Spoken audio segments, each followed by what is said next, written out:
Hi, I'm Stacy. Today I wanted to do a little bit more holiday baking because Christmas is only 3 weeks away, if you can believe it. So usually for our family, we go ahead and we have a platter of sweetbreads and pastries on the table for Christmas morning. And so today I'm gonna do a gingerbread, and then I'm just gonna slice it and stick it in the freezer for Christmas morning. So let me just show you how to put this together. It's really quick and simple. So we're gonna start out with 1 cup of molasses, which I've already put into the bowl. And we're gonna add 3/4 cup of hot water,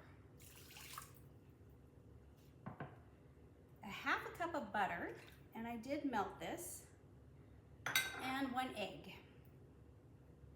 So we're gonna go ahead and stir this up a little bit. It doesn't have to be totally blended yet because we're gonna be using the beaters in a minute with everything else.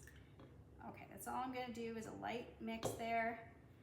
And we're gonna add in 2 1/3 cup of all-purpose flour and 1/3 cup of granulated sugar.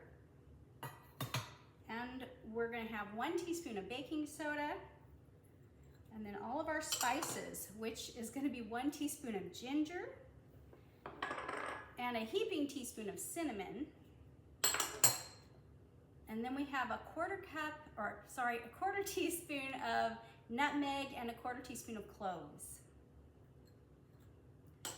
And the last thing is 3/4 teaspoon of salt. Okay, we're just gonna blend this up really quick. Okay, that doesn't take very long. And we're going to pour it into a greased and floured pan. Now, this does make one of the 9x9 pans.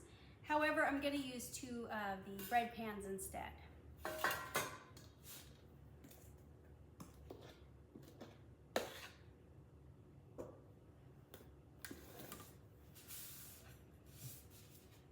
Okay, so all I'm gonna do now is put these in the oven on about 325 degrees for about 45 minutes. When you're ready to check it, just stick a toothpick in the middle. If it comes out clean, then it's done. And that's all there is to it. Don't slice it though until it has at least cooled down somewhat. Anyways, that's all there is to it. I hope you have fun trying to get your Christmas baking done just like I am. Thanks, have a great day.